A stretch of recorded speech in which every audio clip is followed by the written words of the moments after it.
Selamat pagi saudara-saudari dalam Kristus. Mari kita membuka renungan pagi kita dalam doa. Tuhan Yesus, terima kasih untuk pagi hari ini. Terima kasih untuk kesempatan yang baru dan hari yang baru. Sebentar kami akan memulai renungan pagi kami. Berilah kami telinga yang dengar-dengaran dan hati yang taat pada firman-Mu. Dalam nama Tuhan Yesus kami berdoa. Amin. Renungan kita pagi hari ini adalah tentang perumpamaan anak yang hilang. Perumpamaan ini mungkin sudah sering kita dengar ceritanya. Pagi hari ini kita akan mencoba melihatnya dari sudut pandang yang baru. Lukas 15 ayat 11-16.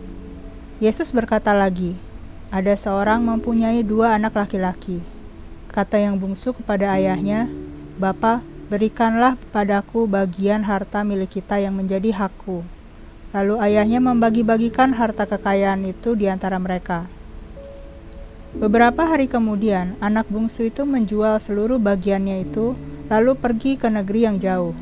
Di sana ia memboroskan harta miliknya itu dengan hidup berfoya-foya. Setelah dihabiskannya semuanya, timbullah bencana kelaparan di dalam negeri itu, dan ia pun mulai melarat. Lalu ia pergi dan bekerja pada seorang majikan di negeri itu. Orang itu menyuruhnya ke ladang untuk menjaga babinya.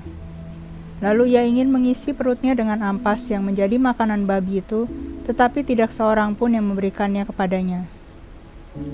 Pertama-tama, kita melihat seperti apa karakter si anak bungsu. Dalam perumpamaan ini, dikisahkan bagaimana dia meminta warisannya padahal ayahnya belum meninggal.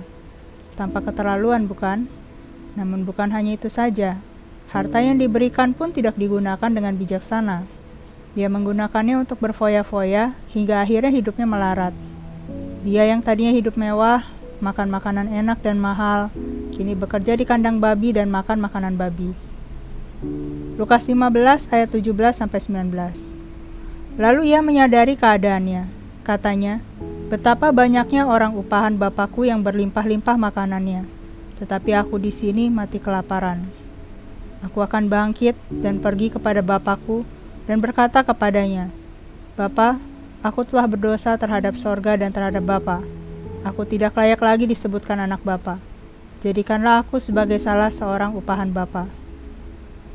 Karena hidupnya terasa begitu berat, dia mulai membandingkan keadaannya yang sekarang dengan kehidupan di rumah bapaknya dulu. Di rumah bapaknya, karyawan pun masih dapat makan dengan layak dan berlimpah-limpah. Didorong oleh kesulitan hidup dan penyesalannya, dia akhirnya bertobat dan bersedia merendahkan diri untuk kembali ke rumah bapaknya. Biasanya kita hanya melihat bagaimana mengharukannya si bungsu ini ketika akhirnya dia memutuskan untuk pulang kembali kepada bapaknya. Namun seringkali kita tidak menyadari bahwa si bungsu ini pulang bukan karena rindu pada bapaknya. Dia pulang dan bertobat karena dorongan kebutuhan dan karena hidupnya hancur. Sekarang mari kita lihat respon bapaknya. Lukas 15 ayat 20-24. Maka bangkitlah ia dan pergi kepada bapaknya. Ketika ia masih jauh, ayahnya telah melihatnya. Lalu tergeraklah hatinya oleh belas kasihan. Ayahnya itu berlari mendapatkan dia, lalu merangkul dan mencium dia. Kata anak itu kepada bapaknya, "Bapa, aku telah berdosa terhadap sorga dan terhadap Bapa. Aku tidak layak lagi disebutkan anak Bapa." Tetapi ayah itu berkata kepada hamba-hambanya, "Lekaslah bawa kemari jubah yang terbaik, pakaikanlah itu padanya, dan kenakanlah cincin pada jarinya, dan sepatu pada kakinya. Dan ambillah anak lembu tambun itu, sembelilah dia, dan marilah kita makan dan bersukacita. Sebab anakku ini telah mati dan menjadi hidup kembali. Ia telah hilang dan didapat kembali." Maka mulailah mereka bersukaria. Ketetapan hati si bungsu memang menuntun langkahnya untuk berbalik pulang. Namun belas kasihan bapaknya lah yang membuat si bungsu dapat diterima kembali dan dipulihkan. Si bungsu tidak dihukum, walaupun dia sebenarnya layak menerimanya. Kasih bapaknya lah yang membuat dia dilayakkan kembali sebagai anak. Saudara, seringkali kita lalai menyadari betapa besarnya belas kasih dan kemurahan Tuhan yang menyediakan keselamatan bagi kita. Mungkin dalam kesaksian kita lebih banyak berfokus pada apa yang telah terjadi dalam kehidupan kita. Pertobatan kita mungkin mendorong kita berbalik dan kembali pada Tuhan. Namun besarnya kasih Tuhanlah yang telah menerima dan melayakkan kita kembali. Kisah perumpamaan tersebut tidak berakhir di sana. Lukas 15 ayat 25-32. Tetapi anaknya yang sulung berada di ladang, dan ketika ia pulang dan dekat ke rumah, ia mendengar bunyi seruling dan nyanyian tari-tarian. Lalu ia memanggil salah seorang hamba dan bertanya kepadanya apa arti semuanya itu. Jawab hamba itu, "Adikmu telah kembali, dan ayahmu telah menyembelih anak lembu tambun, karena ia mendapatnya kembali dengan sehat." Maka marahlah anak sulung itu, dan ia tidak mau masuk. Lalu ayahnya keluar dan berbicara dengan dia. Tapi ia menjawab ayahnya. Katanya, "Telah bertahun-tahun aku melayani Bapa, dan belum pernah aku melanggar perintah Bapa. Tetapi kepadaku belum pernah Bapa memberikan seekor anak kambing untuk bersukacita dengan sahabat-sahabatku. Tetapi baru saja datang anak Bapa yang telah memboroskan harta kekayaan Bapa bersama-sama dengan pelacur-pelacur. Maka Bapa menyembelih anak lembu tambun itu untuk dia." Kata ayahnya kepadanya, "Anakku, engkau selalu bersama-sama dengan aku, dan segala kepunyaanku adalah kepunyaanmu.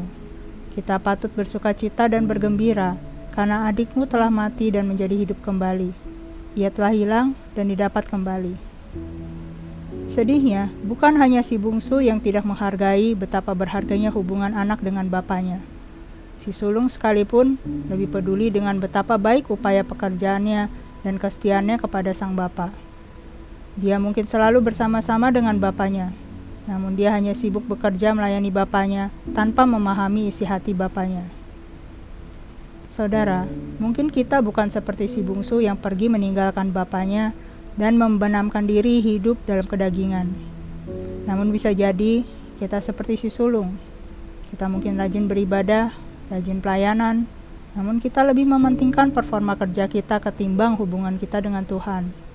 Kita mulai merasa bahwa kita lebih baik dari orang-orang yang tidak ke gereja atau tidak pelayanan. Kita lupa bahwa Tuhan mengasihi mereka sama seperti Tuhan mengasihi kita. Tuhan rindu melihat mereka bertobat dan diselamatkan sama seperti kita. Mari kita bersatu dalam doa. Tuhan Yesus, terima kasih untuk firman-Mu pagi hari ini. Selidikilah hati kami Tuhan, sekiranya kami mulai jauh dari-Mu. Ingatkan kami hari demi hari, agar kami senantiasa menghargai dan menjaga hubungan kami dengan Engkau. Jauh lebih penting daripada performa ibadah kami, pelayanan kami, biarlah kami hidup untuk menyenangkan Engkau. Dalam nama Tuhan Yesus kami berdoa. Amin.